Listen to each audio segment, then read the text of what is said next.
বৈশাখে দেখা হলো দুজনা, জ্যৈষ্ঠীতে হলো পরিচয়।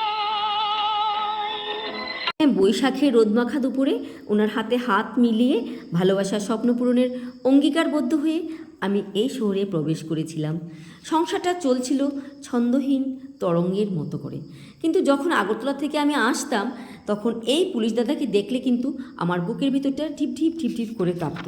কারণ মনে হতো এই তো চলে এসেছি বাড়িতে, আর বাড়িতে শ্বশুর বাড়িতে, আর বাড়িতে গিয়ে আমার মনে হতো আমি যেন একটা জেলখানায় আছি, যেটা হয় আর কি। তো যাকে তারপর আমার চলছিল বেশ সুন্দর। এই শহরটাকে আমি আপন করে নিতে আমার যদিও কিছুটা সময় লেগেছে, কারণ সত্যিই তো এই শহরটা ছিল আমার একেবারেই অচেনা। অচেনার ভিড়ে শহরটাতে আমার কিছু চেনা মুখ খুঁজে নিতে সত্যিই আমার কিছুটা সময় লেগেছিল। নিজেকে আমি একেবারেই হারিয়ে ফেলেছিলাম, ভুলে গেছিলাম আমি কে। আমাকে একটা সময় আমি আমি সত্যি আমার নিজেকে নিজে ভুলে গেছিলাম। আরে এই যে টাওয়ারটা, সে কিন্তু আমার 29টি বছরের সাক্ষী হয়ে আছে।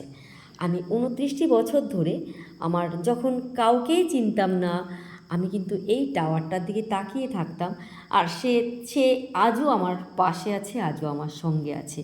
সত্যি একেবারেই সুন্দর একটা শহরে আমি এসেছি, আমি থাকছি, এটা আমার বেশ ভালোই লাগছে। এটা হচ্ছে বিলোনিয়ার নগর পঞ্চায়েত অফিস, আর এইটাকে বলে বগা চৌমনি। বেশ দুইটা বক আছে এখানে। বলেইছি আমি পুরোটা বেলুনিয়াতে কিন্তু অনেক স্ট্যাচু আছে, আমি সবটা তুলে ধরতে পারিনি। আজকে সত্যি আমার একটা বিশেষ দিন, যে কারণে আমি আমার 29 বছর আগের বিলোনিয়ার সঙ্গে আমি আজকের বিলোনিয়াটাকে আমি অনেকটা মিলিয়ে নিচ্ছি। আমার একটা ভালোবাসার শহর সত্যি। একটা সময় আমি যখন নিজেকে একেবারে হারিয়ে ফেলেছিলাম, নিজেকে আমি আমার নিজেকে ভুলে গেছিলাম আমি কে, তখন আমি আবার নিজেকে আবিষ্কার করার জন্য আমি অক্লান্ত পরিশ্রম করেছিলাম, আর কঠোর ইচ্ছাশক্তি আর অদম্য মনোবল নিয়ে আমি নেমে পড়েছিলাম আমিকে আবিষ্কার করতে। সত্যি এই অচেনা শহরে কিন্তু আমিকে একেবারে আমি খুঁজে পেয়েছিলাম নতুন করে। এই শহরের মানুষগুলি আমাকে সত্যি খুব ভালোবেসেছিল, যে কারণে এই শহরটা কিন্তু কখনো আমাকে আপন করে নিল আমি বুঝতেই পারিনি। আমি একেবারেই আপন হয়ে গেছি এই শহরটার। আমার নিজেকে এই শহরের একজন লোক বলতে আমার বেশ ভালো লাগে। আর আমি কিন্তু আমার অনুপ্রেরণায় 500-র বেশি মহিলারা স্বাবলম্বী হয়েছিল। অনেকেই বলতো আমাকে দেখে ওদের বিভিন্ন কাজ করতে, কাজ শিখতে ওদের বেশ উৎসাহ ছিল। সেটা কিন্তু আমার ভীষণ একটা জীবনের আমার ভীষণ একটা পাওয়া। এই শহরে কিন্তু আমি অনেক সম্মান পেয়েছি অনেক ভালোবাসা। তো এখানে স্মৃতিমন্দির আমার একটা প্রাণের জায়গা। আমি আমার সুখ দুঃখে, মনের ভালোবাসায়, আবেগে আমি মন্দিরে যেতাম সবসময়, এখনও মন্দিরে যাই। আর এই স্ট্যাচুগুলি দেখে সত্যিই ভালো লাগে। স্ট্যাচুগুলি দেখলেই বোঝা যায় যে বেলুনিয়ার মানুষ কতটা কতটা সংস্কৃতিপ্রিয়, সেটাই বোঝা যায়। বাংলাদেশের দ্বারকাটাগুলি দেখা যাচ্ছে। যাক, আমাদের সঙ্গে তো এখন বাংলাদেশের সম্পর্কটা খুব একটা ভালো নেই। এটা সিদ্ধেশ্বরী মন্দির, বেশ সুন্দর একটা মন্দির।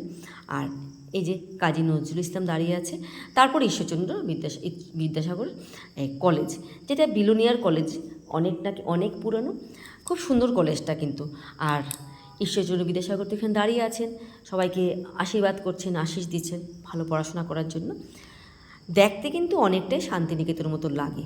যদিও আমি এই কলেজে পড়াশোনা করিনি, তবু আমি বেশ কয়েকবার এই কলেজটা আমি ঘুরে ঘুরে দেখে গেছি। আমার বেশ ভালো লাগে এই কলেজটাকে দেখতে। কি সুন্দর দেখতে, চারদিকে গাছগাছালি ঘেরা কলেজটা, কি সুন্দর। আর ভাবি সত্যিই তো এই কলেজে যারা পড়ছে ছেলেমেয়েদের খুব একটা আনন্দের জায়গা, কিন্তু কি শান্ত স্নিগ্ধ পরিবেশ।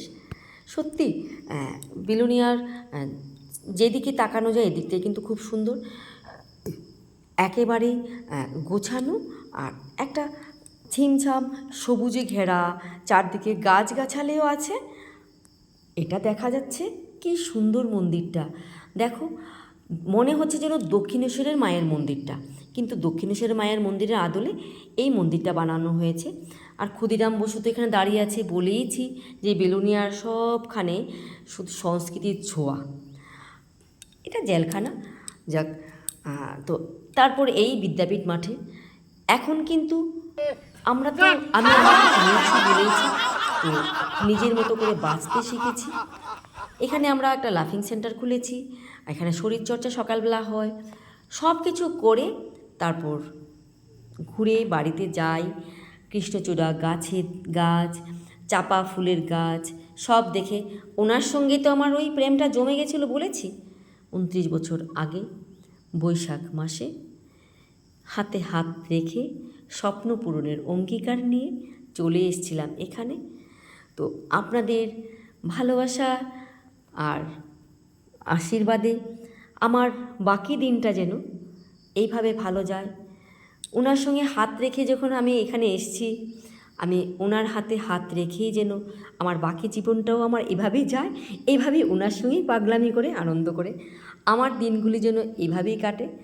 আমি সবাইকে নিয়ে ভালোবেসে যেন আমার দিনগুলি যায়। তো আজকে আমার এই ভিডিওটা কার কার ভালো লেগেছে অবশ্যই আমাকে কমেন্ট করে জানাবে। প্লিজ একটা সাবস্ক্রাইব করে দিয়ে থ্যাংক ইউ।